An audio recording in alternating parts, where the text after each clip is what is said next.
Hello, good morning. Ito yung area ng store namin. So, medyo nasa looban siya. And then, ito. Dito mo makikita yung store namin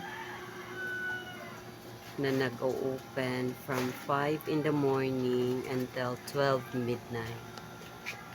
Ito yung mga pre-love at saka mga new order ko na mga jersey at saka pre-love clothes ko.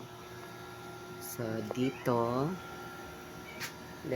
meron akong lalagyan ng baso na tag 45 pesos each. Meron din akong lalagyan ng mga sabong panligo, shampoo, sabong panlaba. Ito, meron akong false eyelashes, clip, headband. Ito na natira sa headband ko. Battery sa radio,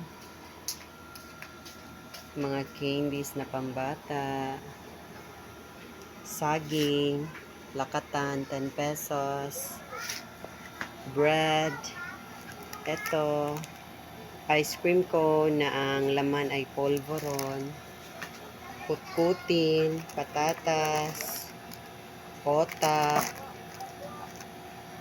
salvaro, ito, pinyato, and toron. Ito, toron.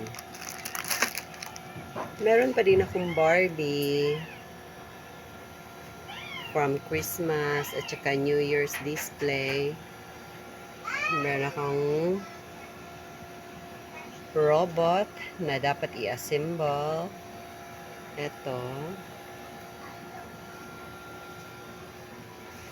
Meron din akong eraser for whiteboard. Ito. Meron akong Teflon para sa gripo. Ito.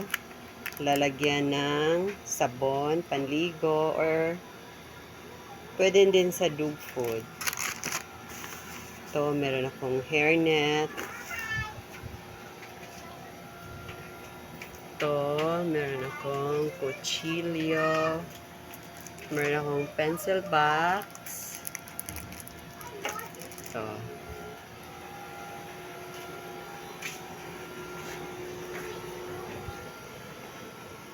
Ito, konti lang yung tindahan. Malit lang yung tindahan ko at konti lang din yung tinda ko kasi hindi pa ako nakapamili. Kasi no budget for now. Ito. So, ayun lang naman po sa tindahan ko. So, if gusto nyo po yung mga videos na pinopost ko dito sa YouTube, please mag-like, mag-share, mag-comment, and please hit the notification button para updated po kayo. Paki-share and please subscribe. Bye-bye!